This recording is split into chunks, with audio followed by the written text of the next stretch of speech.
one of my favorite opening moves. It strikes the center and offers several strong follow-ups. With pawns locked in the center, you're set for an interesting dynamic game. An interesting attack if your opponent drops the pawn. Otherwise, I'd focus on developing knights and bishops first, defending their hanging pawn. This prepares your bishop for development. This move clears the way to bring their bishop into the game. Develops the knight and attacks the center. That's playable.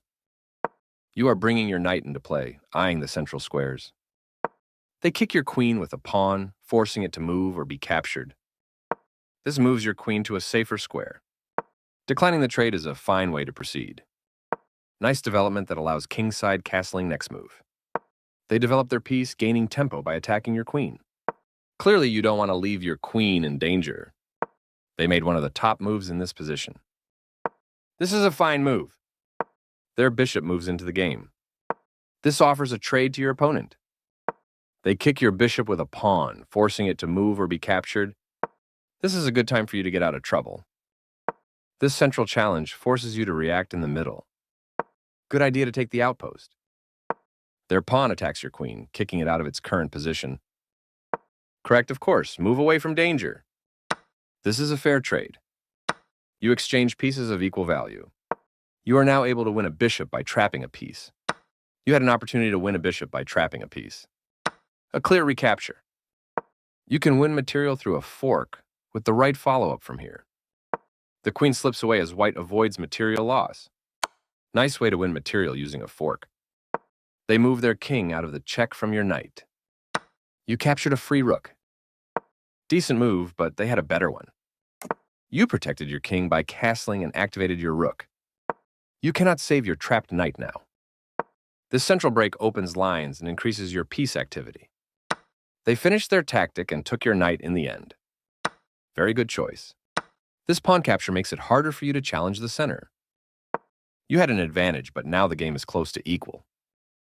The game was fairly balanced, but now your opponent's position has worsened. You are threatening to capture a knight and win material after the follow-up trades. You can pick up a free knight. That knight was yours for the taking.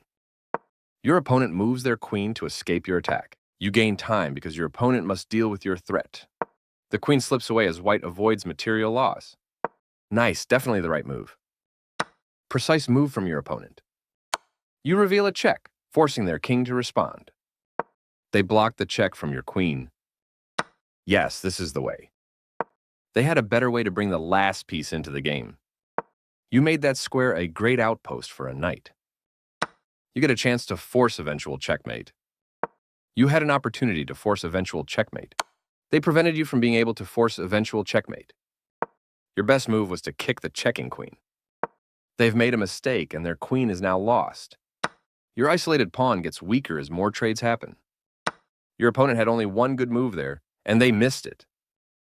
Good job, that's what I would have played too. Their king steps away from the check by your queen. This move is okay, but not what I would have played. They move their king out of the check from your queen. You challenge the opposing rook for control of the open file. You are now able to force eventual checkmate. Your opponent will be forced into checkmate if you find the right moves. Their king steps away from the check by your queen. You continue the checkmate attack.